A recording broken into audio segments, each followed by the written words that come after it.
Scientists have found evidence of an explosive impact formed 65 million years ago and centered in the Gulf of Mexico. Many believe that this is what provoked Dino Armageddon. At ground zero, everything vaporizes in a flash. This was an immense amount of energy, equivalent to 100 trillion tons of TNT. Storms of rubble cascade into piles up to 50 feet deep. The impact has also incited a vicious shockwave.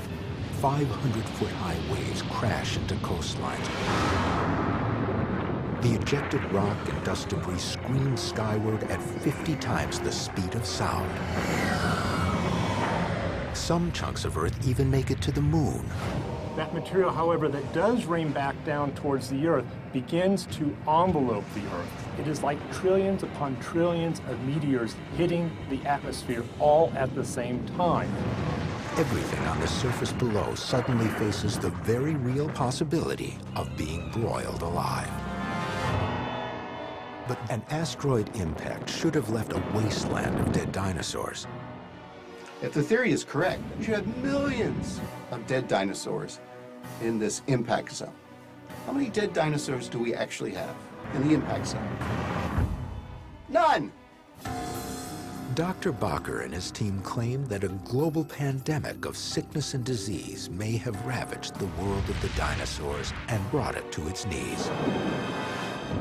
During the age of dinosaurs, ocean levels were much higher than they are today.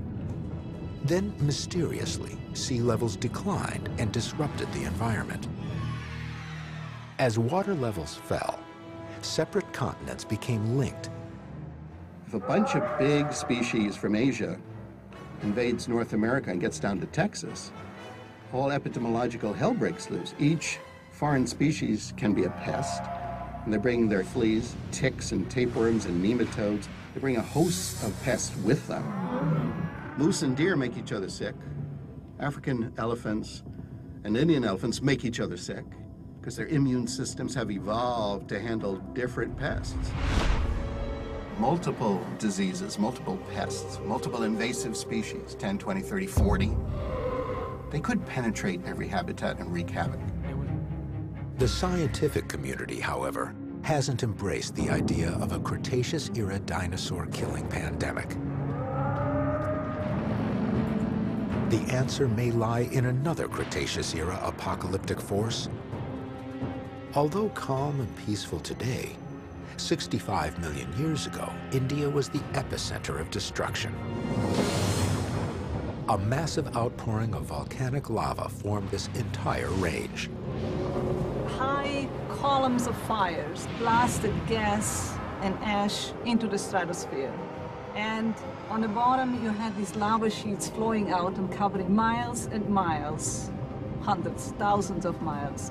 The effects of India's volcanoes engulfed the planet. That would have caused earthquakes, tsunamis, fires, acid rain, poisonous clouds of gas, and cooling. Basically, we can say we found the smoking gun. So what was capable of killing these formidable creatures?